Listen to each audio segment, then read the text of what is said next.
did, I'm going to teach you how to clean one of your filters, the filter in your dishwasher. And I've got a fridge air in my rental property that I'm living in, so that's why that's like that. Excuse it, it's not me. I would replace it if I could, but I can't, I'm not allowed. So I'm going to teach you guys how to maintain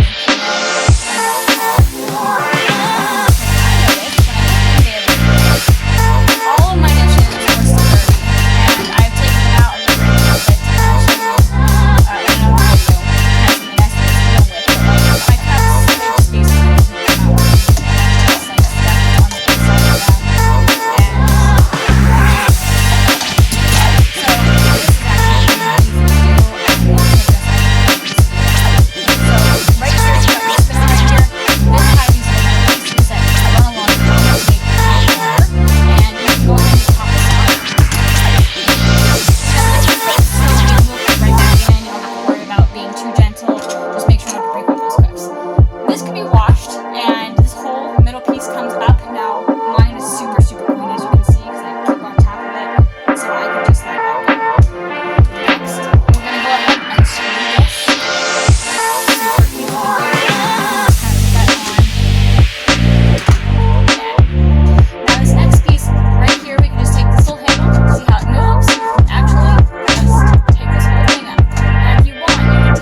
Our hands in some of this because I've got gloves on, the water's not on, and the electric has actually been turned off for my dishwasher for the safety of this video.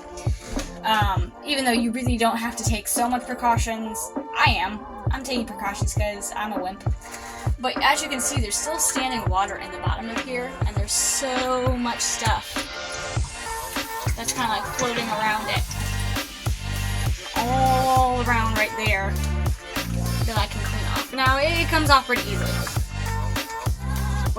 We'll just do a quick wipe down, and we'll make sure that when we do, we'll do a little bit in this little hole here. That's where your water drains out of, and where we're probably having something stuck. But that's okay, because if anything else, a little bit of baking soda and then some vinegar will actually push whatever is in there along out of the way, and then break it down too.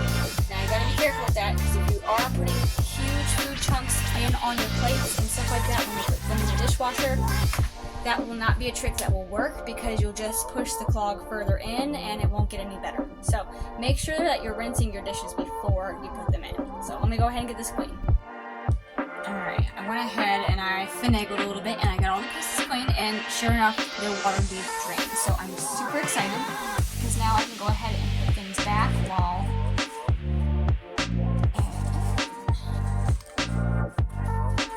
Alright, now all we have to do is get things assembled. So, of course, we're going to take our 3 pieces here and get them all put back, starting with this nice big flat one. So I use a nice bottle brush to get things all nice and clean, and I'm just going to go ahead and lay this back in there where it belongs. This is kind of like the biggest part of the filter, but probably not the most important one, only because I think where it drains and catches all these boogies is actually a bit more important. And that's actually the piece I'm going to put in next. So make sure when you're putting it in that you put the place together so that when you go in it just cooks right back into place. Good. From there, you're just going to screw on that top cap again, giving it a nice secure spot for your propeller to cook into. And voila, nice and clean filter. Now, some filters do require you to use a screwdriver